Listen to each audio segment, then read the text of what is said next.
Good morning. I am Ashok. Today start class. तो बच्चों इसके पिछले वाले क्लास में हमने क्या किया, सेल डिवीजन और सेल साइकिल को कंप्लीट किए थे। अब उसका हम एक रिपीट रिवीजन रखते हैं एनसीईआरटी लाइन बाय लाइन, फिर उसको हमने डिस्कशन भी करेंगे कि एक कैसे चीज क्या हुआ।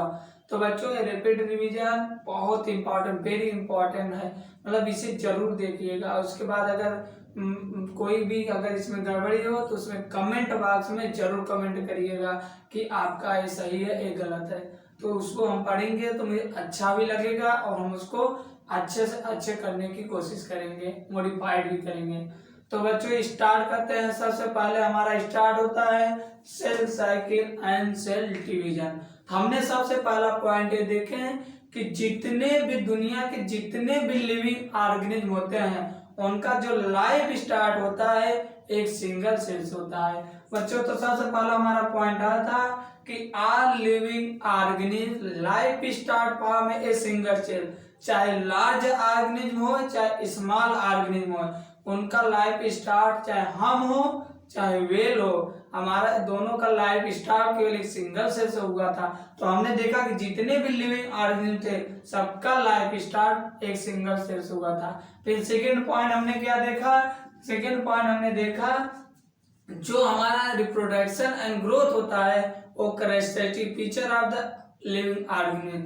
जो हमारा रिप्रोडक्शन एंड ग्रोथ होता है वो कैरेक्टरिस्टिक फीचर होता है ऑल लिविंग ऑर्गेनिज्म। जितने भी लिविंग ऑर्गेनिज्म होते हैं उनका जो ग्रोथ एंड प्रोडक्शन होता है वो कैरेक्टरिस्टिक फीचर होता है, नॉट डिफाइनिंग फीचर। क्योंकि हमारा जो डिफाइनिंग फीचर होता है वो मेटाबॉलिज्म होता है और कॉन्सिनेंस होता है। जो हमारा मेटाबॉलिज्म और कॉन्सिनेंस होता है वो डिफाइनिंग फीचर होता है और जो ग्रोथ एंड प्रोडक्शन होता है वो कैरेक्टरिस्टिक फीचर होता है। तो थर्ड पॉइंट हमने ये बताया था बच्चों, जो हमारा पेरेंट्स होता है, टू पेरेंट्स सेल डिवाइड होता है, टू प्रोजेनी सेल फॉर्म होता है। सेकेंड थर्ड लेक्चर थर्ड हमने ये बताया। और फोर्थ हमने बताया कि एक सिंगल सेल वो डिवाइड करता है, इतनी बार डिवाइड करता है कि मिलियन ऑफ सेल होता है। जिस प्रकार आज हमारा बॉडी तैयार है, हमने भी ये सिंगल सेल थे, आज हमारे शरीर में मिलियन ऑफ सेल हो गया। यही एक कारण है कि जो सिंगल सेल होता है वो डिवाइड करता है मिलियन ऑफ द सेल। ये हुआ हमारा introduction of the cell cycle and cell division. और सेकेंड हम बताते हैं सेल साइकिल क्या होता है। अब अगला हमारा आता है सेल साइकिल। सेल साइकिल हमने क्या देखे, हमने सेल साइकिल देखे कि जो भी मतलब जो हमारा सेल डिवीजन होता है और very important of the all living organism. जितने भी लिविंग ऑर्गेनिज्म होते हैं उनमें cell division very important process होता है। फिर हमने अगला देखा कि जो हमारा था मतलब सेल साइकिल में कौन कौन से प्रोसेस होते हैं। तो हमने सबसे पहले देखा तो सबसे पहला प्रोसेस होता है सेल डिवीजन। क्या होता है, सेल डिवीजन। सेकेंड हमने क्या देखा, डीएनए रेप्लिकेशन। क्या देखा, डीएनए रेप्लिकेशन। फिर थर्ड हमने क्या देखा, सेल ग्रोथ। Cell growth. ये तीन प्रोसेस होते हैं हमारे सेल साइकिल में, cell division, DNA replication, cell growth.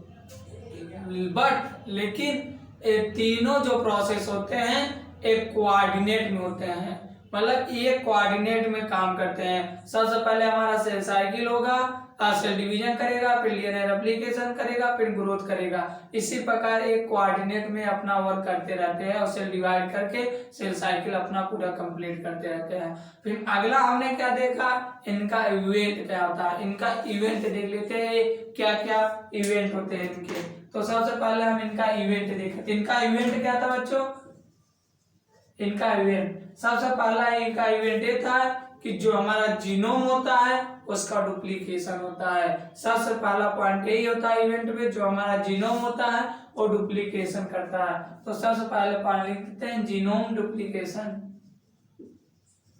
Genome duplication. फिर सेकेंड हमने क्या देखा, सेकेंड हमने इसका देखे कि जो हमारा सिंथेसिस होता है organelle and protein. Second point होता है synthesis of the organelle and protein, organelle and protein. फिर थर्ड पॉइंट हमने क्या देखा, थर्ड पॉइंट हमने देखा कि जो सेल डिवीजन होता है into the daughter cell, cell division into the daughter cell, cell division into daughter cell, daughter cell जो हमारा थर्ड पॉइंट होता है तो cell division into the daughter cell. और फोर्थ पॉइंट हमने क्या किया, फोर्थ पॉइंट हमने बताया था जेनेटिक कंट्रोल। क्या होता है जेनेटिक कंट्रोल, जेनेटिक कंट्रोल ये हो गया हमारा फोर्थ। और फोर्थ इवेंट होते हैं हमने बताया, सबसे पहले होता है जीनोम का होता है डुप्लीकेशन होता है, सेकंड होता है synthesis of the organelle protein, third बताया हमने cell division into the daughter cell, fourth बताया जेनेटिक कंट्रोल। ये हो गया हमारा इवेंट। फिर हम अगला आता है इसका, ये हो गया हमारा सेल साइकिल। अब हम अगला देखते हैं process of the cell cycle. Cell cycle process कैसे होता है, तो बच्चों वेरी इंपॉर्टेंट प्रोसेस होता है, वेरी वेरी इंपॉर्टेंट, मतलब अगला जो हेडिंग है वेरी इंपॉर्टेंट है, पूरे मतलब सेल डिवीजन का सबसे इंपॉर्टेंट होता है। हमने देखा phases of the cell cycle, phases of cell cycle, हमने देखा क्या फेजेस ऑफ सेल साइकिल था। तो सबसे पहला पॉइंट हमने ये देखा कि जो हमारा फेजेस ऑफ साइकिल में सबसे पहला पॉइंट होता है कि जो ह्यूमन सेल होता है वो डिवाइड करता है, सेल साइकिल को कंप्लीट करता है ओनली 24 आवर्स में। क्या होता है 24 आवर्स में उसने एक सेल साइकिल को पूरा करता है, मतलब एक सेल डिवीजन को कंप्लीट करने में उसको 24 आवर्स लगता है। लेकिन हमने फिर एक अपने मतलब बता देखा ईस्ट हमारा जो होता है, जब हमने ईस्ट का सेल साइकिल देखा तो ओनली 90 मिनट में वो अपना साइकिल को पूरा कर लेता है। एक सेल डिवाइड करने में केवल 90 मिनट लगता है उसको एक साइकिल को पूरा करने में ईस्ट है। ये हमारे दो एग्जांपल थे जो सेल साइकिल के प्रोसेस में आते हैं। जो ह्यूमन सेल होता है वो 24 आवर्स में सेल साइकिल को पूरा करता है, और जो ईस्ट होता है ओनली 90 मिनट में वो अपने सेल साइकिल को पूरा कर लेता है। फिर अगला आता है हमारा मतलब सेल, मतलब कैसे हम देखते हैं सेल साइकिल। तो हमने क्या किया, एक सेल लिया, सबसे इंपॉर्टेंट यही होता है कि इसको समझ में आ जाएगा तो पूरा चैप्टर कंप्लीट हो। तो सबसे पहले हमने क्या लिया, एक सेल लिया। एक क्या है हमारा सेल। जब हमने सेल लिया, जब हम उसमें देखे, जो हमारा सेल होता है उसमें दो पेजेस होता है। जो हमारा सेल था जब उसको देखे तो उसमें दो पेजेस था। एक था यहाँ से स्टार्ट होता है यहाँ तक के पेजेस को हम क्या कहते हैं, इंटरपेज। क्या बोलते हैं, इंटरपेज, इंटरपेज। अब इसे क्या बोलते हैं, इसे हम बोलते हैं एम पेज। जब हमने देखे पेजेस ऑफ सेल साइकिल तो इसमें दो पेज थे, एक था इंटरपेज, सेकंड था एम पेज। जब हमने एम इंटरपेज को देखा तो उसमें भी 3 पेजेस थे। कौन कौन थे, तो हमने जब देखा तो इंटरपेज में 3 पेजेस थे। एक था G1 था, सेकंड यस था, और था G2 पेज। क्या होता है, सबसे पहले G1 फिर यस फिर G2। फिर हमने जब एम पेज को देखे तो उसमें भी 4 पेजेस थे। एक था प्रो पेज, सेकेंड होता है मेटा पेज, फिर होता है एना पेज, फिर अगला होता है टीलो पेज। ये प्रो पेज हो गया, ये मेटा पेज, एना पेज, टीलो पेज। तो इसको हम रखने का एक तरीका भी बताए थे जिसे हम बोलते हैं परमात्मा, अभी आगे भी बता देते हैं। तो हमने क्या किया, प्रो पेज, मेटा पेज, एना page, Tillo page, M page को डिवाइड किया। फिर इसका जो इतना प्रोसेस होता है ये हमारा कार्योकाइनेसिस होता है। इतने को हम बोलते हैं कार्योकाइनेसिस। जो इतना होता है प्रोसेस ये हमारा कार्योकाइनेसिस, और इतना जो प्रोसेस होता है ये साइटोकाइनेसिस होता है, साइटोकाइनेसिस। ये हमारा साइटोकाइनेसिस हो गया, एक कार्योकाइनेसिस हो गया।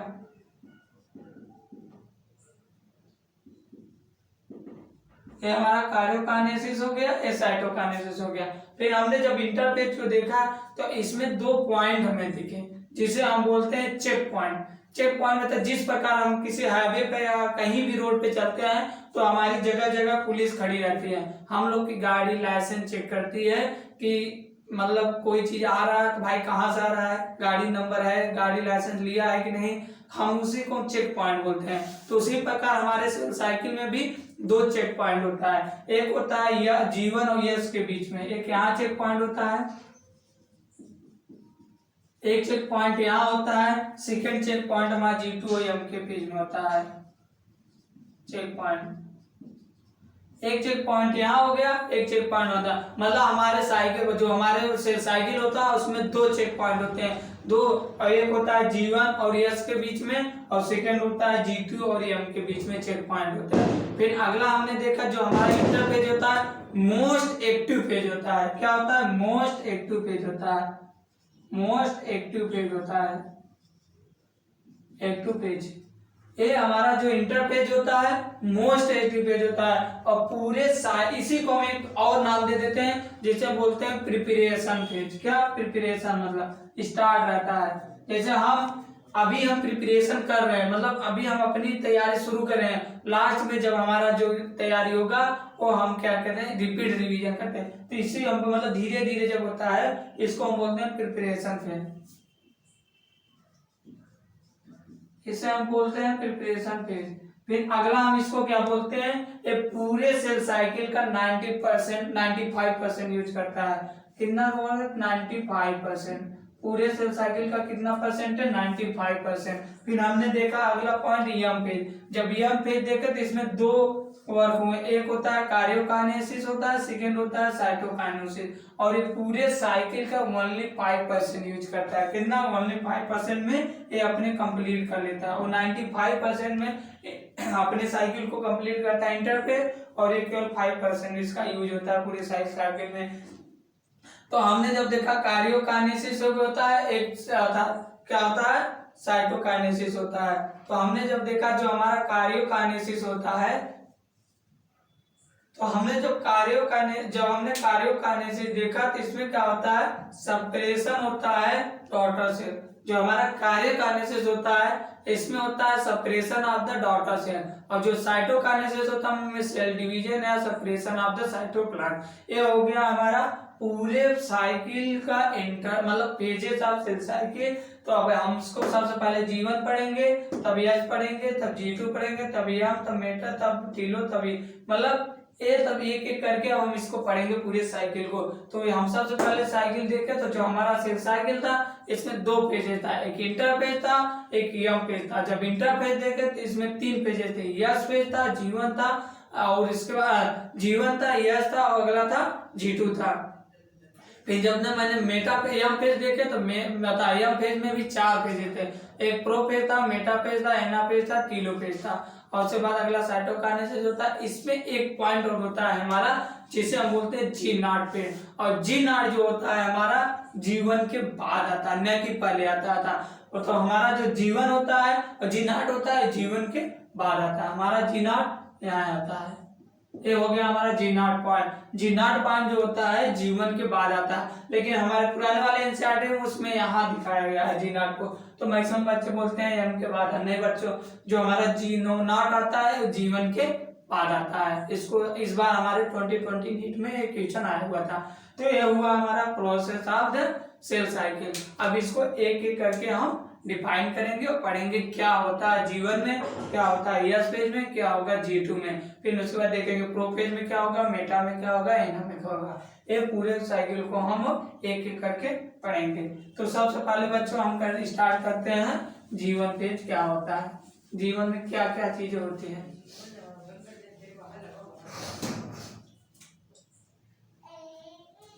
तो सबसे पहले स्टार्ट करते हैं G1 पेज। G1 पेज में क्या बताए थे? तो हमने G1 पेज में बताया कि सबसे पहला होता है ए मेटाबॉलिकली क्या होता है, एक्टिव होता है। सबसे पहला पॉइंट हमने इसको बताया, मेटाबॉलिकली एक्टिव होता है, एक्टिव, मेटाबॉलिकली एक्टिव होता है। और सेकेंड हमने क्या बताया कि सबसे पहला पॉइंट था मेटाबॉलिकली एक्टिव होता है। सेकेंड हमने बताया कि इसमें सेल ग्रोथ करता है। क्या होता है? सेल ग्रोथ, और लेकिन मैक्सिमम होता है सेल ग्रोथ, मैक्सिमम। और तीसरा हमने क्या बताया कि इसमें जो होता है नो रेप्लिकेशन ऑफ डीएनए। क्या होता है? डीएनए का रेप्लिकेशन नहीं होता है। थर्ड पॉइंट हमने यही बताया, no replication, no replication of DNA, DNA का रेप्लिकेशन नहीं होता है। तीन इंजाम मतलब तीन प्रोसेस हम इसमें बताया कि जो हमारा जीवन होता है मेटाबॉलिकली एक्टिव होता है। दूसरा बताया इसमें सेल ग्रोथ होता है मैक्सिमम होता है। थर्ड हमने बताया कि इसमें जो डीएनए का डुप्लीकेशन नहीं होता है। ये हमारा हो गया थर्ड पॉइंट। ये हो गया हमारा जीवन पेज, इतने चीजें होते हैं। अब इसके बाद आता है यस पेज। यस पेज क्या होता है? अगला हमने देख लिया यस पेज। हमने जब यस पेज देखा, यस पेज में क्या होता है बच्चों? हमने यस पेज में देखा सबसे पहला पॉइंट होता है उसमें जो डीएनए होता है उसका सिंथेसिस या रेप्लिकेशन होता है। सबसे पहला होता है हमारा पॉइंट डीएनए सिंथेसिस या रेप्लिकेशन। डीएनए सिंथेसिस या रेप्लिकेशन। फिर दूसरा हमने क्या देखा, जो हमारा सबसे पॉइंट था डीएनए सिंथेसिस होता है या डुप्लीकेशन होता है, रेप्लिकेशन होता है। फिर अगला हमने देखा इसमें जो हमारा डीएनए का अमाउंट होता है वो डबल होता है। DNA amount double, DNA amount double. फिर अगला हमने क्या देखा, जो क्रोमोसोम नंबर होता है वो सेम होता है, वो नहीं चेंज करता है। तो हमने अगला देखा chromosome number same, chromosome number same. फिर अगला हमने जब फोर्थ पॉइंट देखा तो फोर्थ पॉइंट हमने ये देखा जो हमारा सेंट्रियोल होता है उसका डुप्लीकेशन होता है। Centriole duplication, centriole duplication. बच्चों पूरे एनसीईआरटी लाइन को कवर करते चल रहे हैं, एक भी नहीं वो समझा, मतलब ये चीजें रिपीट रिवीजन 100% देखिएगा और बहुत अच्छा इंपॉर्टेंट, बहुत अच्छा लगेगा। तो हम सबसे पहले बताया कि DNA synthesis and replication yes page में होता है। दूसरा हमने यस पेज में बताया कि जो हमारा डीएनए के अमाउंट होता है वो डबल होता है। फिर थर्ड पॉइंट बताया जो क्रोमोसोम नंबर होता है वो सेम होता है। फिर फोर्थ पॉइंट हमने बताया जो सेंट्रियोल होता है उसका डुप्लीकेशन होता है। ये हो गया हमारा यस पेज। फिर अगला आता है हमारा क्या, G2 पेज। अब हमने क्या देखे, G2 पेज। G2 पेज जब हमने G2 पेज देखे बच्चों, इसमें क्या होता है, इसमें हमारा जो G2 पेज होता है इसमें फर्स्ट पॉइंट होता था इसमें जो प्रोटीन का सिंथेसिस होता है। पहला पॉइंट था इसमें प्रोटीन सिंथेसिस, प्रोटीन सिंथेसिस हमारा हो गया प्रोटीन सिंथेसिस। फिर दूसरा हमने क्या बताया, इसमें हल्का बहुत कम सेल ग्रोथ होता है। क्या होता है, सेल ग्रोथ। ये होता है हमारा G2। और कौन सा प्रोटीन होता है ये भी जान लेते हैं, ट्यूबुलिन प्रोटीन। ट्यूबुलिन प्रोटीन कौन सा प्रोटीन, ट्यूबुलिन प्रोटीन का सिंथेसिस होता है। तो हमने यह G2 जब देखे तो इसमें होता है प्रोटीन सिंथेसिस और ट्यूबुलिन प्रोटीन इसमें सिंथेसिस होता है। हल्का सा सेल ग्रोथ हो गया। ये हमारा हो गया G2 पेज। अब अगला आता है हमारा G0 पेज, उसके बारे में भी जान लेते हैं G0 क्या होता है। तो हमने क्या देखा अगला G0 पेज। G0 पेज क्या होता है, जब बच्चों हमने G0 पेज देखा तो इसमें क्या था कि जो हमारा G0 होता है इसी को हम बोलते हैं रेस्टिंग पेज। क्या होता है, रेस्टिंग होता है। G0 होता है रेस्टिंग, रेस्टिंग पेज इसी को। फिर अगला बोलते हैं कि मेटाबॉलिकली एक्टिव, ये भी होता है। क्या होता है, मेटाबॉलिकली एक्टिव, एक्टिव। और उसके बाद अगला इसमें होता है सेल, जो सेल होता है, जो सेल ग्रोथ होता है नो या बहुत कम होता है। सेल ग्रोथ नो या लेस, लेस ग्रोथ। फिर अगला हमने इसमें देखा कि फर्दर एग्जिट इन G1 पेज। अभी हमने बताया था कि जो हमारा G0 होता है वो G1 के बाद आता है। तो हमने देखा फर्दर एग्जिट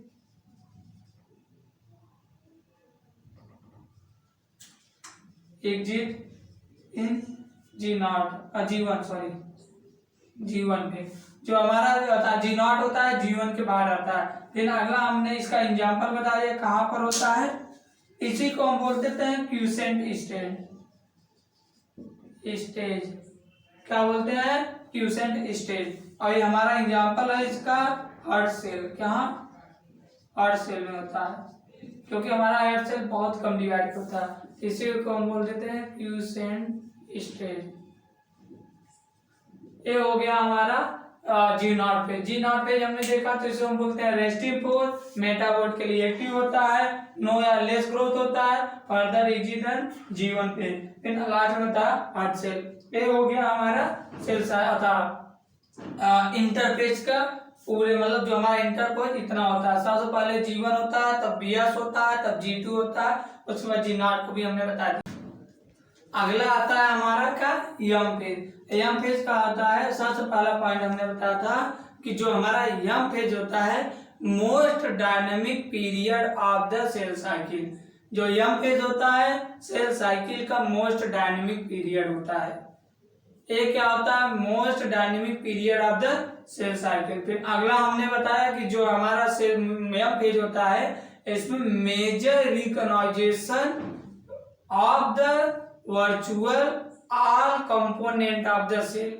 जितने भी कम सेल होते हैं, जैसे हमारा गोल्गी बॉडी हो गया, एंडोप्लाज्मिक रेटिकुलम हो गया, जितने भी कंपोनेंट सेल के होते हैं उनका यह पेज में मेजर रिकॉग्नाइजेशन होता है, reorganisation of the virtually all component of the cell.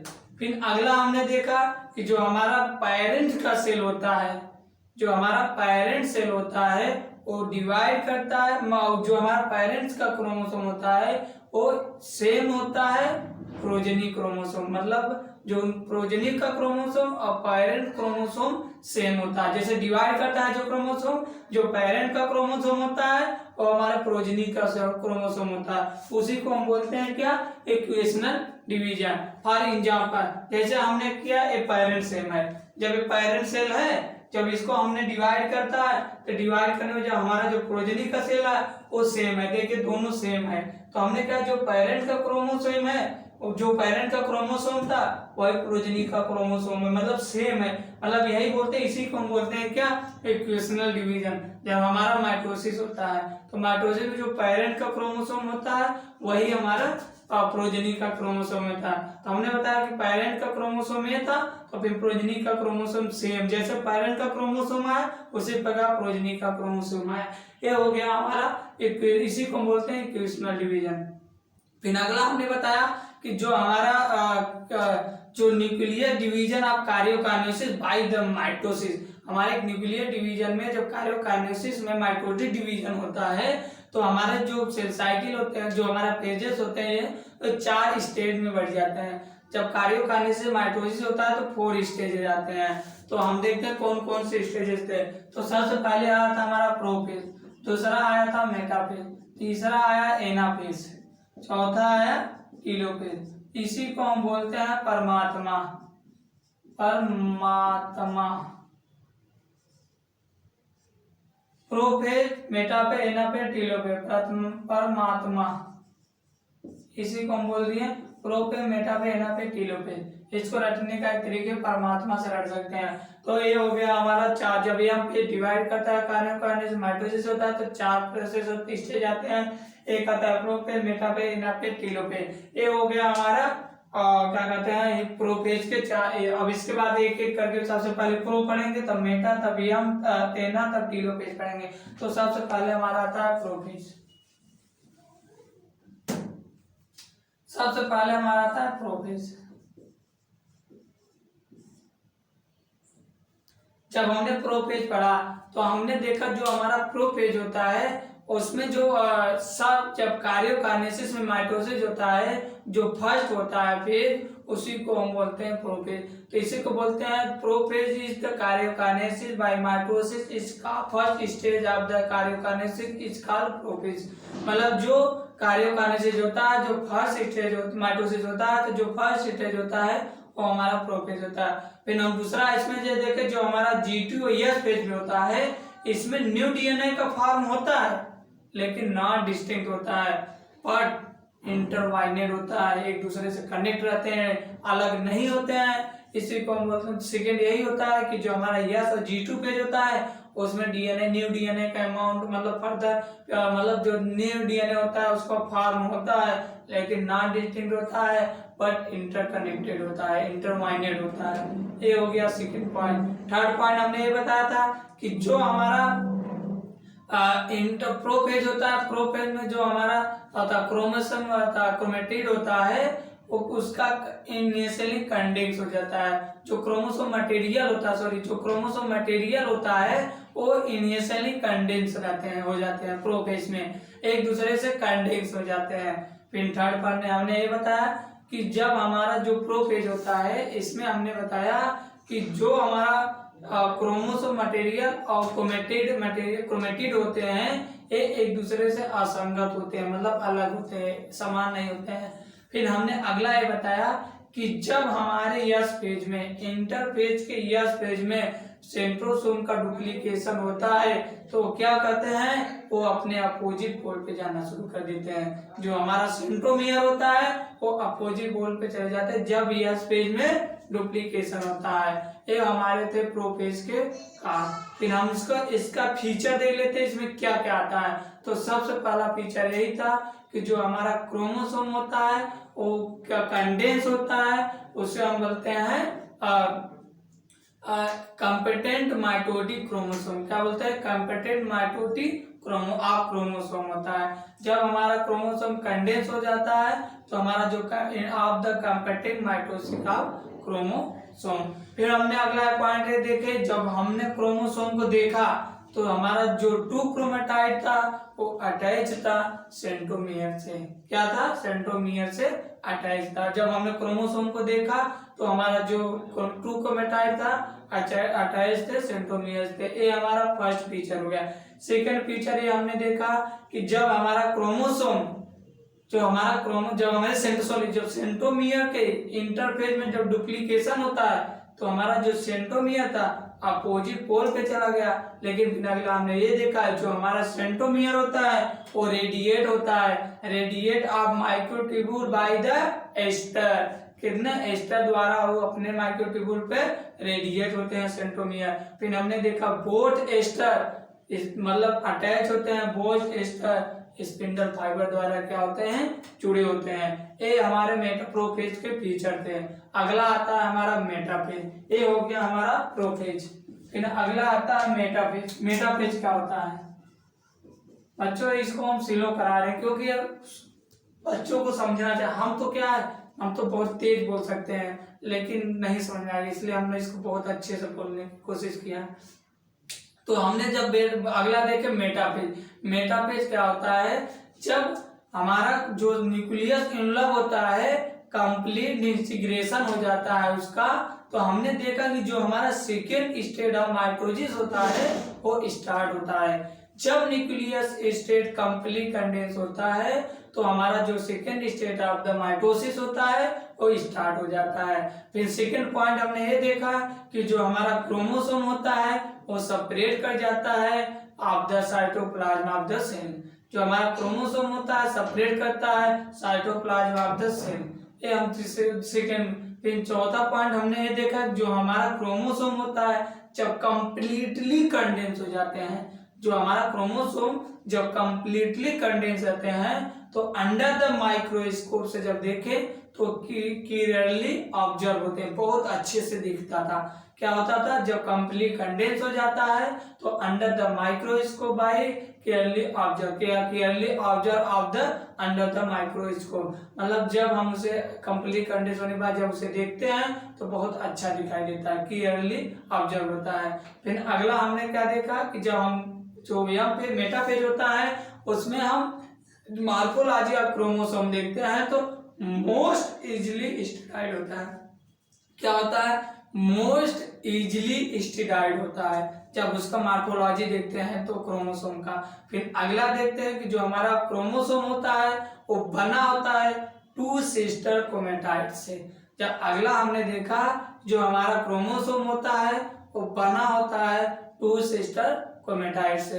फिर अगला हमने क्या देखा कि जो सिस्टर क्रोमेटाइड होते हैं हेल्ड होते हैं टुगेदर बाय द सेंट्रोमियर। एक जो हमारा से था सिस्टर क्रोमेटाइड होते हैं वो एक दूसरे से सेंट्रोमियर से जुड़े होते हैं, हेल्ड होते हैं टुगेदर बाय द सेंट्रोमियर।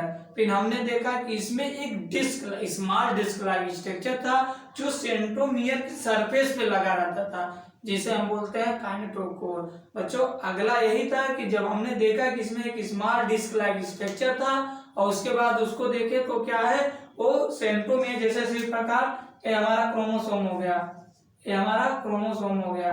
तो हमने देखा कि एक स्मॉल डिस्क लाइक स्ट्रक्चर था, ये अपना एक स्मॉल डिस्क लाइक स्ट्रक्चर था, इसी को हम बोलते हैं, जो ये हमारा सेंट्रोमियर था, सेंट्रोमियर के ऊपर जो लगा रहता है स्मॉल डिस्क लाइक स्ट्रक्चर, उसे हम क्या बोलते हैं, काइनेटोकोर। ये हमारा हो गया क्या, ये हम इसी को हम बोलते हैं काइनेटोकोर। लेकिन बच्चों ध्यान दिए, जो काइनेटोकोर होता है वो स्पिंडल फाइबर द्वारा सेंट्रोमियर से क्रोमेटाइड से इसका क्रोमेटाइड सेंट्रोमियर से इससे जुड़े रहते हैं, क्या होते हैं, जो लगे होते हैं। अब एक इस तरफ एक इसके अपोजिट पोल, एक दूसरे के अपोजिट पोल पे इसके सेंट्रोमियर लगे रहते हैं।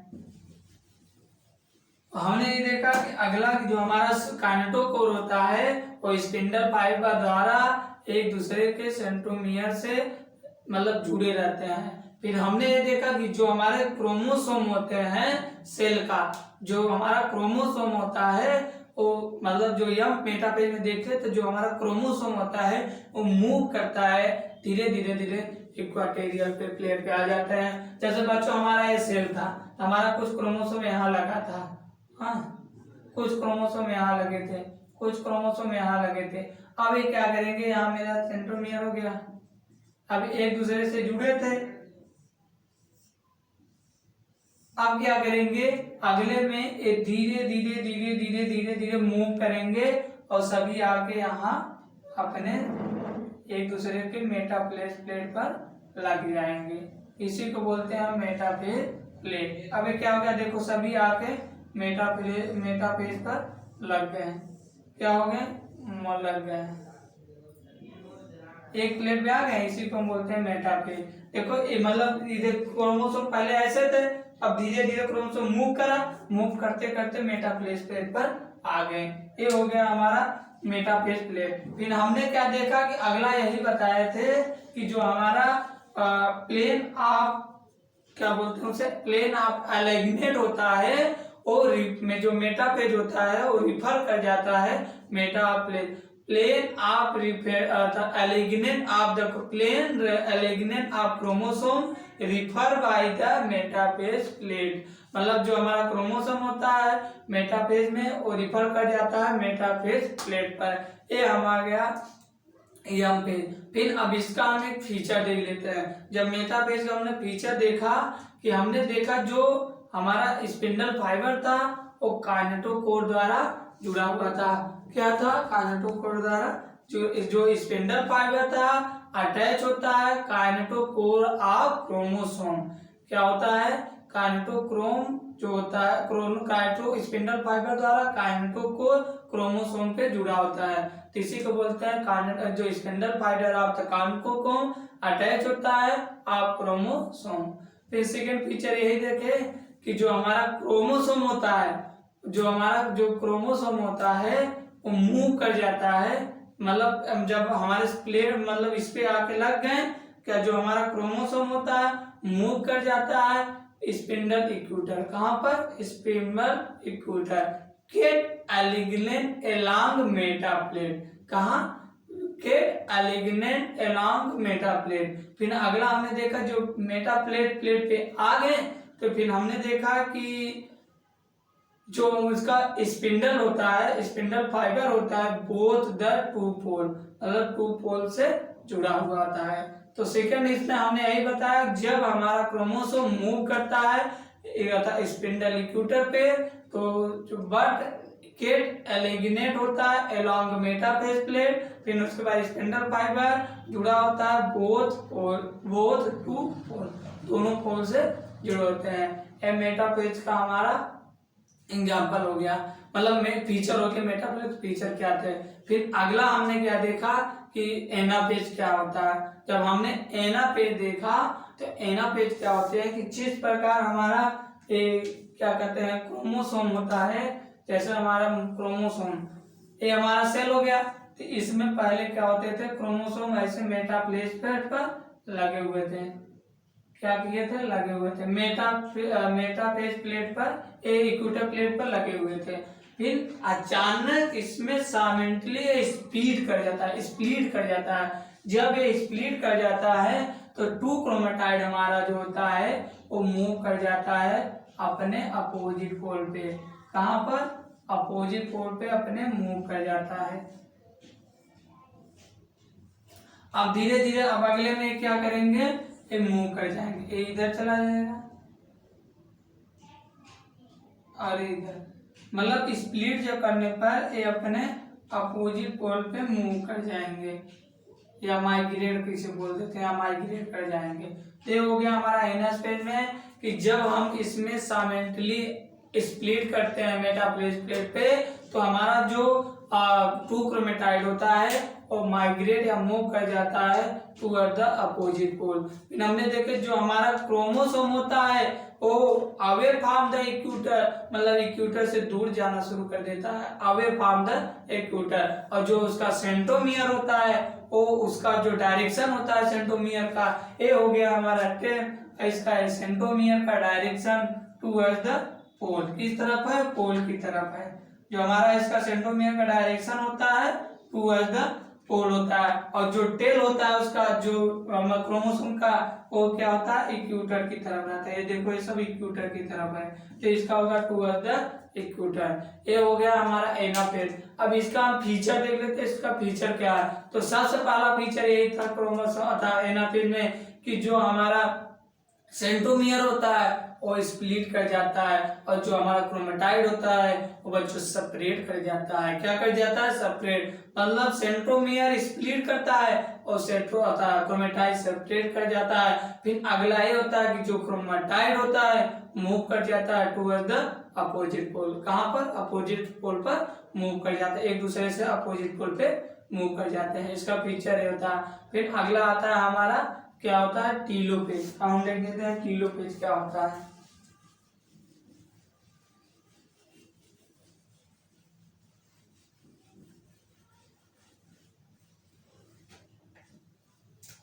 तो हमने जब टीलोफेज देखा, क्या होता है टीलोफेज?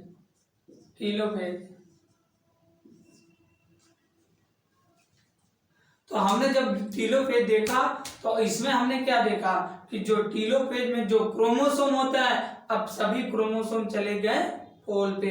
इसे बोलते हैं क्रोमोसोम रिच द पोल, मतलब जितने भी क्रोमोसोम होते हैं अब वो पोल पे चले गए हैं टीलोफेज में।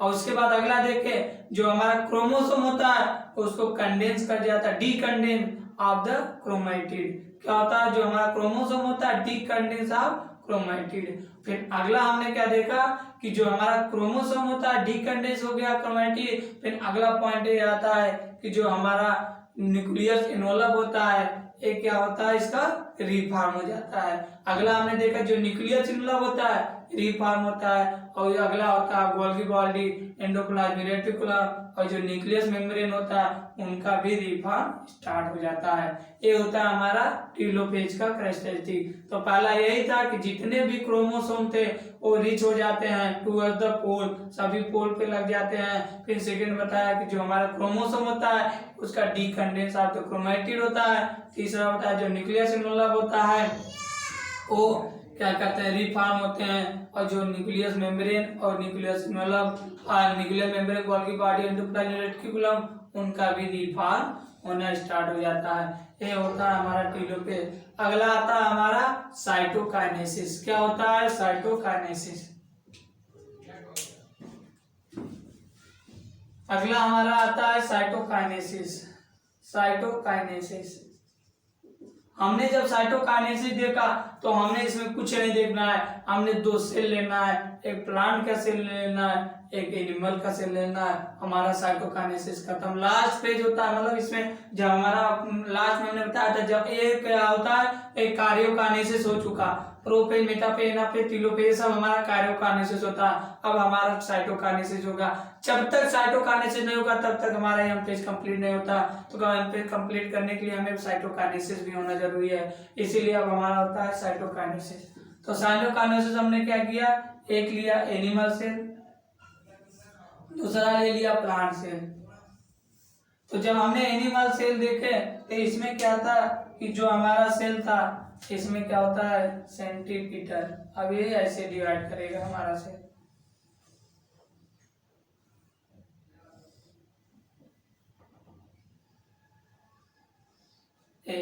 अब हमारा सेल ऐसे डिवाइड करता है, तो इसे हम बोलते हैं सेंट्रीपिटल। क्या होता है सेंट्रीपिटल। या इसी को हम बोल देते हैं टू एट द सेंटर, एक सेंटर की तरफ लगता है, टू एट द सेंटर। या इसी को हम बोलते हैं एनिमल सेल में सेल फरो होता है। क्या होता है सेल फरो, सेल फरो होता है। तो हमने देखा जो हमारा एनिमल सेल होता है इसमें सेंटीपिटल पोल लगता है, टू एट द सेंटर, ये सेल फरो होता है। मतलब ये बीच धीरे धीरे धीरे जाके डिवाइड होते हैं। और जब हमने प्लांट देखा तो इसमें देखा कि जो हमारा सेल थे उसमें क्या होता है सेंट्रीफ्यूगल फोर्स लगता है। इसमें क्या लगता है centrifugal, centrifugal away from the centre, away from the centre. या इसी को हम बोल देते हैं क्या अवे फ्रॉम द सेंटर, इसी को हम बोलते हैं सेल प्लेट, सेल प्लेट। ये हो गया हमारा सेल प्लेट। मतलब हमने क्या देखा कि जो हमारा सेल होता है प्लांट सेल, एनिमल सेल में सेल फरो होता है और प्लांट सेल में सेल प्लेट होता है। इसको बहुत इंपॉर्टेंट मतलब यही मैक्सिमम आता है कि सेल फरो किस में होता है, सेल प्लांट होता है, सेल प्लेट किस में होता है। तो हमने देखा सेंट्रीपिटल फोर्स एनिमल सेल में, सेल फरो एनिमल सेल में, सेंट्रीफ्यूगल फोर्स प्लांट में। एक क्या होते हैं ऐसे डिवाइड करते चले जाते हैं, ये अपने से दूर होते जाते हैं और उसके बाद धीरे धीरे अलग सेल हो जाता है। तो ये होता है। अब इसका जब साइटोकाइनेसिस करते हैं तो इसमें 4 हैप्लॉइड सेल कंप्लीट होता है, 4 हैप्लॉइड सेल बनेंगे। तो हमने देखा centripetal force, centripetal away from the centrifugal इसमें लगता है प्लांट सेल में, इसी को बोलते हैं सेल प्लेट। ये हो गया हमारा साइटोकाइनेसिस। फिर अगला इसी में देखें कि जो हमारा कार्योकाइनेसिस हो रहा है लेकिन साइटोकाइनेसिस नहीं हुआ। बच्चों ध्यान देना, कार्योकाइनेसिस स्टार्ट हो गया, काइनेसिस हुआ लेकिन साइटोकाइनेसिस नहीं हुआ। इसी को हम बोलते हैं मल्टी एंडोस्पर्म न्यूक्लियस डिवीजन। क्या बोलते हैं मल्टी न्यूक्लियर डिवीजन बोलते हैं। क्या मल्टी न्यूक्लियर डिवीजन। जब हमारा कार्योकाइनेसिस होता है लेकिन साइटोकाइनेसिस नहीं होता है इसे हम बोल देते हैं मल्टी न्यूक्लियर डिवीजन। और मल्टी न्यूक्लियर डिवीजन कहाँ होता है बच्चों, हमारे एग्जाम्पल इसी को हम बोल देते हैं सिंसाइटियम, जो होता है एंडोस्पर्म इन कोकोनट, लिक्विड एंडोस्पर्म इन कोकोनट में हमारा सिंसाइटियम होता है मल्टी न्यूक्लियर डिवीजन। ये हो गया हमारा साइटोकाइनेसिस। अब अगला हमारा आता है माइटोसिस। हमने माइटोसिस क्या देखा, तो हमने जब माइटोसिस देखा तो फर्स्ट पॉइंट होता है जो हमारा माइटोसिस होता है equational division of the living organ. मतलब जो भी हमारा माइटोसिस होता है, कहीं भी हमारा माइटोसिस होता है तो क्या कहता है इक्वेशनल डिवीजन होता है। इक्वेशनल डिवीजन मतलब होता है कि जो हमारे पेरेंट्स का क्रोमोसोम होगा वही क्रोमोसोम हमारे प्रोजनी का होगा। अगर हमारे पेरेंट का क्रोमोसोम 46 है तो जो प्रोजनी होगा उसका भी क्रोमोसोम नंबर 46 होगा। माइटोसिस मतलब इक्वेशनल डिवीजन, मतलब सेम डिवीजन होगा। जैसे हमारा फॉर एग्जाम्पल जैसे हमने क्या लिए, हमने लिया 2 सेल। हमने क्या कि देखो एक पेरेंट्स का सेल है, जब हमने पेरेंट्स का सेल लिया ये हमारे पेरेंट्स का सेल है। जब हमने पेरेंट्स को सेल को डिवाइड किया तो अगला जो हमारा सेल बनेगा एक ए सेल बनेगा, दूसरा ए सेल बनेगा। दोनों सेल एक दूसरे के इक्वेशनल है, मतलब एक दूसरे के एक जैसे है। ये हमारा पेरेंट सेल है, उसी प्रकार हमारा एक क्या कहते हैं डॉटर सेल है, मतलब जो एक डॉट के पर आता है। माइटोसिस का मतलब ये होता है कि इक्वेशनल डिवीजन, मतलब जो हमारा पेरेंट का क्रोमोसोम होगा वही हमारा डॉटर का सेल होगा। ये हो गया हमारा माइटोसिस। लेकिन दूसरा पॉइंट ये है कि जो हमारा माइटोसिस होता है वो मैक्सिमम मतलब यूजुअली, मतलब जो हमारा माइटोसिस होता है यूजुअली डिप्लॉयड सेल में होता है। मतलब जो माइटोसिस होता है मैक्सिमम डिप्लॉयड सेल में होता है। तो हमने क्या किया कि जिस प्रकार जैसे हमारा 2n क्रोमोसोम था तो हमने जब इसको डिवाइड किया तो अगल जब माइटोसिस यहाँ कराया तो इसमें देखा कि 2NAB आया, 2NAB आया, मतलब दोनों जैसा पेरेंट का क्रोमोसोम था वही क्रोमोसोम हमारे डॉटर में है। इसी को बोलते हैं इक्वेशनल डिवीजन। और ये होता है मैक्सिमम यूजुअली ए डिप्लॉयड सेल में होता है, एक्सेप्ट एक हमारे एनिमल सेल में एक हनी मेल हनी भी होता है जिसके हैप्लॉयड सेल में माइटोसिस होता है। और कुछ लोअर प्लांट होते हैं जिसमें बोथ हैप्लॉयड और डिप्लॉयड दोनों सेल में माइटोसिस होता है। ये हो गया हमारा माइटोसिस। फिर हमने देखा जो हमारा माइटोसिस होता है वो क्या कहते हैं कि कोई भी ऑर्गेनिज्म का लाइफ जो होता है उसमें जो माइटोसिस डिवीजन होता है वो वेरी इसेंशियल प्रोसेस होता है। मतलब जो लिविंग का लाइफ, कोई भी ऑर्गेनिज्म का लाइफ जो होता है माइटोसिस डिवीजन होता है एसेंशियल, वेरी इसेंशियल होता है। फिर अगला देखा हमने, ये देखा कि माइटोसिस जो हमने अगले देखे कि उसमें क्या था कि मैक्सिमम जब डिप्लॉयड सेल में जो माइटोसिस होता है तो क्या होता है जो हमारा प्रोजनी होते हैं वो आइडेंटिकल होते हैं। जैसे हमारे पेरेंट्स का क्रोमोसोम हुआ 2n है तो हमारे जो डॉटर सेल का उसका भी क्रोमोसोम 2n होता है। अगर माइटोसिस हो रहा है तो कोई चेंजिंग नहीं होगा, सेम होगा। इसीलिए हमने बताया जब 2n था तो हमारा प्रोजनी का भी क्रोमोसोम 2n आया। ये हो गया हमारा। फिर अगला हमने देखा कि जो हमारा माइटोसिस होता है ये क्या कहते हैं, मतलब सेल हमारे जो मैक्सिमम जो हमारे ग्रोथ होते हैं मल्टी ऑर्गेनम में होता है, जो ग्रोथ होता है और माइटोसिस के कारण ही होता है। जिस प्रकार हमारे जो हमारा माइटोसिस होता है वो रिपेयर का, सेल रिपेयरिंग का काम करता है। रिपेयर मतलब पुराने सेल को हटा के नया सेल को बनाता है हमारा माइटोसिस। जिस प्रकार हमारा एपिडर्मिस हो गया, उसके बाद हमारा ब्लड हो गए, उसके बाद लिनिंग ऑफ गट हो गया, ये सब क्या होता है यहाँ सभी जगह माइटोसिस डिवीजन होता है। कि हमारा जो माइटोसिस डिवीजन होता है पुराने सेल को रिपेयर करेगा, मतलब हटाता जाएगा और नए नए सेल को फॉर्म करता जाएगा केवल माइटोसिस के कारण। फिर हमने देखे कुछ प्लांट होते हैं, जो प्लांट होते हैं जैसे हमारा मेरिस्टेमेटिक होता है जिसमें एपिकल और एक्सिलरी होते हैं, वहां पर हमारा लेटरल और एक्सिलरी होते हैं। वहां पर क्या होता है माइटोसिस डिवीजन होता है जो पूरे लाइफ में कंटिन्यूअस ग्रोथ करता जाता है प्लांट, केवल माइटोसिस के कारण ही हुआ। तो हमने देखे जहां भी ग्रोथ हुआ वहां माइटोसिस हो रहा है। मतलब माइटोसिस का काम है कि जो सेल डिवाइड करेगा वही सेल फॉर्म करेगा तो सेल बढ़ता जाएगा, ग्रोथ होता चला जाता है।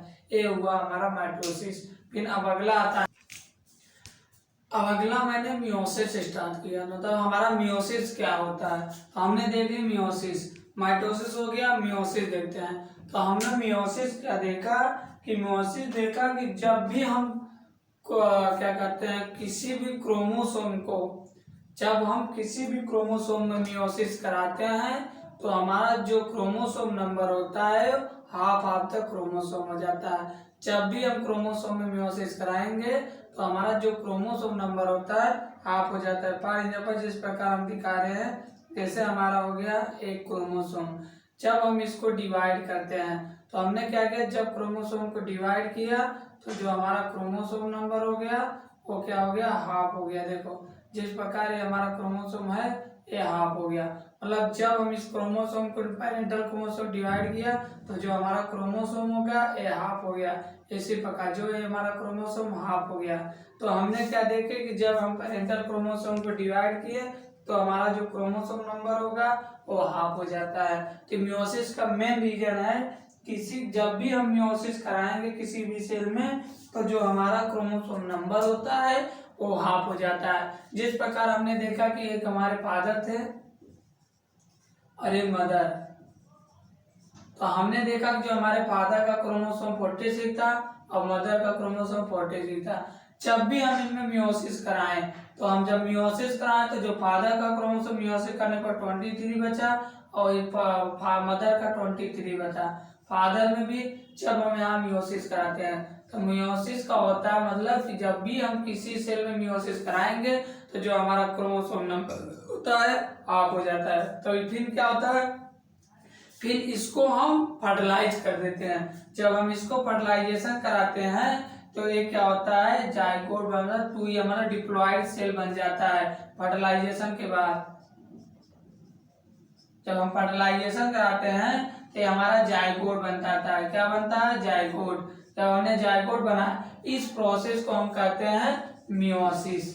इसी को हम बोलते हैं, इस डिवीजन को हम बोलते हैं क्या, मियोसिस। और जो मियोसिस होता है वो हमारे गैमेटोजेनेसिस होता है। जो मियोसिस प्रोसेस होता है वही gametogenesis of plant and animal में होता है। ये हो गया हमारा मियोसिस। अब इसका हम फीचर देख लेते हैं। मियोसिस को कौन कौन से फीचर होते हैं, कुछ नहीं जानना। मियोसिस का होता है कोई भी क्रोमो सेल में जब हम मियोसिस कराते हैं तो जो हमारा क्रोमोसोम नंबर होता है वो हाफ हो जाता है, बस। ये हो गया हमारा मियोसिस। फिर अगला हमने क्या किया, मियोसिस को फीचर देखे तो हमने पहला ये देखा कि जब भी हमारा न्यूक्लियस एंड सेल डिवीजन हुआ, जब न्यूक्लियस एंड सेल डिवीजन हुआ तो जो मियोसिस होता है इन्वॉल्व होता है टू क्या कहते हैं, इन्वॉल्व होता है टू, जब मियोसिस हुआ तो इन्वॉल्व होता है टू सीक्वेंशियल साइकिल। क्या होता है, टू सीक्वेंशियल साइकिल इन्वॉल्व होता है। जब भी हम मियोसिस कराते हैं तो इन्वॉल्व होता है टू सीक्वेंशियल साइकिल। एक होता है मियोसिस फर्स्ट, एक होता है मियोसिस फर्स्ट, सेकेंड होता है मियोसिस सेकेंड। मियोसिस सेकेंड मतलब जब न्यूक्लियस एंड सेल डिवीजन कराते हैं तो जो मियोसिस होता है इन्वॉल्व होता है two sequence cycle, meiosis first, meiosis second, but only a single cycle of DNA replication. मतलब एक डीएनए सिंगल साइकिल में एक डीएनए का रेप्लिकेशन होता है। ये हो गया हमारा फर्स्ट पॉइंट। सेकेंड पॉइंट ये होता है कि जब भी हम पेरेंटल क्रोमोसोम का रेप्लिकेशन करते हैं या स्पेज में, तो जो हमारा एक सिस्टर क्रोमेटिड होता है आइडेंटिकल एक और सिस्टर क्रोमेटिड बन जाता है। तो हमने देखा कि जब भी डॉटर सेल में रेप्लिकेशन करते हैं तो फॉर्म होता है identical sister chromatid of S page. मतलब एस पेज में जब हम जो क्रोमोसोम होता है, जब भी हम पेरेंटल क्रोमोसोम को रेप्लिकेट कराएं एस पेज में तो सिस्टर क्रोमेटिड एक और बन जाता है। थर्ड पॉइंट ये होता है जब भी हम मियोसिस कराते हैं तो हमारा होमोलॉगस क्रोमोसोम बनता है एंड रिकॉम्बिनेंस होता है। लेकिन रिकॉम्बिनेंस होता है बिटवीन नॉन सिस्टर क्रोमेटिड और सिस्टर को आता है होमोलॉगस क्रोमोसोम होता है। क्या होता है, non sister chromatid and homologous chromosome होता है। जो रिकॉम्बिनेंट होता है between non sister chromatid and homologous chromosome होता है। ये इसका तीन फीचर थे। फिर अगला होता है कि जब हम लास्ट मियोसिस कराते हैं तो जो हमारा क्रोमोसोम होता है 4 हैप्लॉइड सेल बन जाता है। फिर हमने देखे जब हम कार्य करने से जब मियोसिस कराएं तो हमारे 4 स्टेजेज आए, prophase first, metaphase first, second और एनाफेज फर्स्ट, टेलोफेज फर्स्ट। अब इसको एक एक करके पढ़ते हैं। तो सबसे पहले हमने पढ़ा क्या, प्रोफेज फर्स्ट। प्रोफेज फर्स्ट जब हमने प्रोफेज फर्स्ट पढ़ना स्टार्ट किया तो हमने देखा कि जब प्रोफेज फर्स्ट में जब हमने मियोसिस कराया तो हमारा जो प्रोफेज फर्स्ट होता है इसमें 4 स्टेज थे। एक फर्स्ट पहला था लेप्टोटीन, जाइगोटीन, पैकेटीन और डिप्लोटीन डाइकाइनेसिस। ये हो गया हमारा लेप्टोटीन, जाइगोटीन, डाइकाइनेसिस। इसको हम जानते हैं, इसको ट्रिक बताए थे रटने के लिए। हमने बोला कि लता जरा पानी दे दो, मतलब लेप्टोटीन, जाइगोटीन, पैकेटीन, डाइकाइनेसिस, लता जरा पानी दे दो। अब इसको हम एक एक करके पढ़ेंगे। सबसे पहले लेप्टोटीन पढ़ेंगे, तब जाइगोटीन, तब पैकेटीन, तब डिप्लोटीन, तब डाइकाइनेसिस। तो सबसे पहला हमारा आता है लेप्टोटीन। हमने पढ़ा लेप्टोटीन। लेप्टोटीन क्या होता है, तो लेप्टोटीन देखे जो हमारा क्रोमैटिक थ्रेड कंडेंस थे, जो हमारा क्रोमैटिक थ्रेड कंडेंस थे उससे हमारा क्रोमोसोम फॉर्म होता है। तो जिस प्रकार जैसे हमारा क्रोमैटिक था, ये हमारा क्रोमैटिक था, जब इससे फॉर्म होता है हमारा क्रोमोसोम। क्या होता है, क्रोमोसोम फॉर्म होता है। ये हमारा मतलब क्रोमैटिक जब ये थ्रेड कैंडेज थे, जब इसको हम एक एक करके हमने क्रोमोसोम फॉर्म किए। लेकिन ऐसे क्लियरली लाइट माइक्रोस्कोप से विजुअल होता है। क्या होता है, लाइट माइक्रोस्कोप से क्लियरली विजुअल होता है, दिखता है। लाइट माइक्रोस्कोप से देखते हैं तो क्लियरली विजुअल होता है। ये हमारा हो गया लेप्टोटीन। और ये क्या होता है, लॉन्ग एंड थीनेस होता है, थीन माने मतलब ये लॉन्ग एंड थीन होता है। ये हो गया हमारा लैक्टोटीन। अगला आता है हमारा जाइगोटीन। तो हमने जब जाइगोटीन देखा तो हमारा जो जाइगोटीन होता है उसमें देखा कि हमने जो पेयरिंग ऑफ होमोलॉगस क्रोमोसोम होता है वो मतलब pairing of homologous chromosome is called synapsis. क्या बोलते हैं उसे? हम सिनैप्सिस बोलते हैं। तो हमारा जो क्रोमोसोम होता है पेयर कर जाता है जिसे हम बोलते हैं सिनैप्सिस, और जो पेयर ऑफ होमोलॉगस क्रोमोसोम होता है सिनैप्सिस उसी को बोलते हैं टेट्राड। क्या? टेट्राड बोलते हैं, बाईवैलेंट या टेट्राड। जिस प्रकार हम देखते हैं जैसे हमारा क्रोमोसोम हुआ, एक एक क्रोमोसोम हुआ, एक एक क्रोमोसोम हुआ।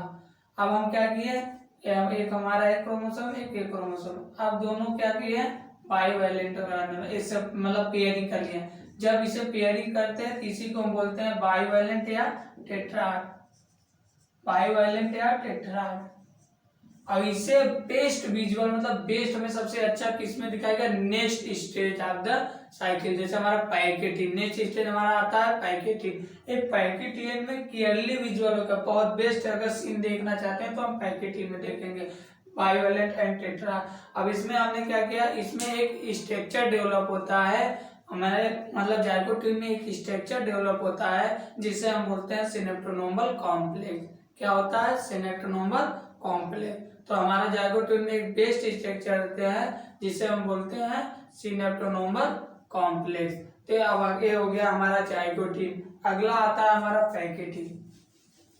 अगला आता है हमारा पैकेटिन। जब हमने पैकेटिन देखा कि जो हमारा फोर क्रोमैटिड होता है वो bivalent chromosome and become distinct and approach the tetra, मतलब become distinct and approach the tetra, मतलब जो हमारा फोर क्रोमैटिड होता है, बाईवैलेंट होता है, क्रोमोसोम होता है and become distinct and tetrad. फिर हमने अगला देखा कि इसमें एक इलेक्ट्रॉन माइक्रो से देखा तो हमने देखा कि रिकॉम्बिनेंट नोड्यूल। क्या होता है? Recombinant nodule. रिकॉम्बिनेंट नोड्यूल होता है कि साइट वे क्रॉसिंग ओवर होता है। क्या होता है? साइट वे क्रॉसिंग ओवर टेक प्लेस, मतलब जो हमारा रिकॉम्बिनेंट नोड्यूल होता है ये साइट वे क्रॉसिंग ओवर टेक प्लेस, या इसी को बोलते हैं जो हमारा रिकॉम्बिनेंट होता है two non sister chromatid and homologous chromosome का। क्या होता है? Two non sister chromatid and क्या? Two non sister chromatid and homologous chromosome. मतलब जिस प्रकार हमने देखा कि हमारा क्रोमोसोम होता है, देखो जब यहाँ बाईवैलेंट होता है टेट्रा, इसे हम क्या होता है, ये हमारा बाईवैलेंट टेट्राड होता है, इसी को हम बोलते हैं साइट वेयर बिकम डिस्टिंक्ट। क्या होता है?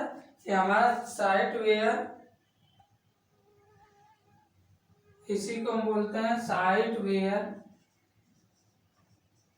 बिकम, साइट वेयर क्या होता है हमारा? Site where crossing over take place, site where crossing over take place.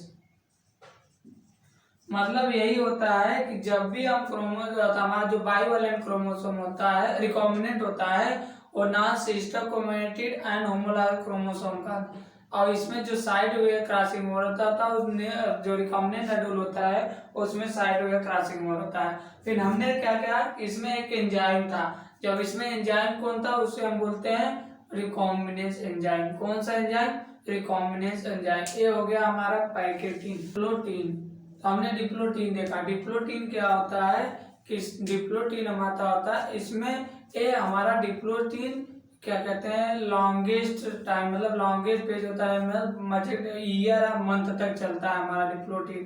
तो लॉन्गेस्ट अगर हम पूछा गया तो लॉन्गेस्ट पेज आप कौन सा है, तो डिप्लोटीन, जो ईयर मंथ तक चलता है। इस और दूसरा इसमें होता है जो सिनेप्टोनोमल कॉम्प्लेक्स होता है, उसका डिसोल्यूशन होता है, इसे बोलते हैं dissolution of the synaptonemal complex. जो और उसके बाद अगला होता है जो हमारा रिकम्बाइंड होता है chromosome, side over crossing over होता है, मतलब side take place crossing over, recombined of chromosome side अतः except side of take place, side of crossing over take place, मतलब यहाँ पर जो क्रॉसिंग ओवर होता है और क्रोमोसोम रिकम्बाइंड कर जाता है और side where take place, crossing over take place. और उसके बाद हम अगला देखते हैं कि जो हमारा क्रॉसिंग ओवर होता है तो वहां पर एक यक्ष शेप्ड स्ट्रक्चर बनता है जिसे हम बोलते हैं चॉसमेटा। क्या बोलते हैं? चॉसमेटा होता है कि उसमें एक यक्ष शेप्ड स्ट्रक्चर होता है जिसे हम बोलते हैं चॉसमेटा। ये हो गया हमारा डिप्लोटिन। अगला आता है हमारा डाइकाइनेसिस। हमने डाइकाइनेसिस देखा तो डाइकाइनेसिस क्या था कि इसमें जो हमारा चॉसमेटा होता है उसका हमारा टर्मलाइजेशन होते हैं, जिसे बोलते हैं टर्मलाइजेशन ऑफ द चॉसमेटा। जो हमारा चॉसमेटा होता है वो टर्मलाइजेशन कर जाता है। क्या होता है? टर्मलाइजेशन ऑफ द चॉसमेटा। और जो क्रोमोसोम होता है डिप्लोटिन में वो सेपरेट कर जाते हैं। क्या हो जाते हैं? सेपरेट, मतलब जो क्रोमोसोम होता है वो सेपरेट कर जाते हैं। फिर अगला हमने देखा कि जो हमारा न्यूक्लियस एंड न्यूक्लियस इनवॉल्व होते हैं, nuclear membrane and nucleus involve होते हैं वो डिसअपीयर हो जाते हैं। क्या होते हैं? डिसअपीयर हो जाता है। ये हो गया हमारा डाइकाइनेसिस और प्रोफेज फर्स्ट। हमने क्या देखा? प्रोफेज में लैक्टोटिन देखा, जाइगोटिन देखा, पैकेटिन देखा, डिप्लोटिन देखा, डाइकाइनेसिस देखा। इससे ज्यादा कभी आता है हमारा मेटाफेज फर्स्ट। मेटाफेज फर्स्ट, हमने जब मेटाफेज फर्स्ट देखा तो हमने देखा कि जो हमारा क्रोमोसोम, जो हमारा बाइवैलेंट क्रोमोसोम होता है वो एगिलेंट होते हैं इक्वेटर प्लेट पर। क्या होता है? एगिलेंट ऑफ इक्वेटर प्लेट। फिर हमने देखा जो हमारा माइक्रोट्यूब्यूल होता है फार्म होता है अपोजिट द पोल। जो हमारा माइक्रोट्यूब्यूल होता है फार्म होता है opposite pole in spindle fibre attach the kinetochore of the homologous chromosome. तो हमारा मेटाफेज फर्स्ट यही होता है कि बाइवैलेंट क्रोमोसोम होता है, एलिग्नेंट होता है मेटाफेज प्लेट, माइक्रोट्यूब्यूल होता है opposite pole, spindle fibre attach the kinetochore of the homologous chromosome. ये हो गया हमारा मेटाफेज फर्स्ट। और उसके बाद एनाफेज फर्स्ट देखते हैं। तो एनाफेज फर्स्ट जब हमने देखा जो होमोलॉगस क्रोमोसोम होता है सेपरेट कर जाता है। जो हमारा क्रोमोसोम होमोलॉगस क्रोमोसोम होता है सेपरेट कर जाता है। और जो सिस्टर क्रोमैटिड होता है एसोसिएट होता है टू द सेंट्रोमियर। जो सिस्टर क्रोमैटिड होता है वो एसोसिएट होता है टू द सेंट्रोमियर। और फिर अगला आता है हमारा हो गया हमारा एनाफेज फर्स्ट। फिर आता है टीलोफेज फर्स्ट। टीलोफेज फर्स्ट में देखा जो हमारा न्यूक्लियस मेम्ब्रेन और न्यूक्लियस इनवॉल्व होते हैं उसका रिफॉर्म होने लगता है। ये हो गया हमारा prophase first, metaphase, anaphase, telophase first. इतना आता है हमारा। अब इसके बाद सेकेंड आता है तो जो हमने यहाँ पेज पढ़े थे वही चीज सेकेंड पेज में, वहां से पढ़ने के बाद इसको नहीं पढ़ना।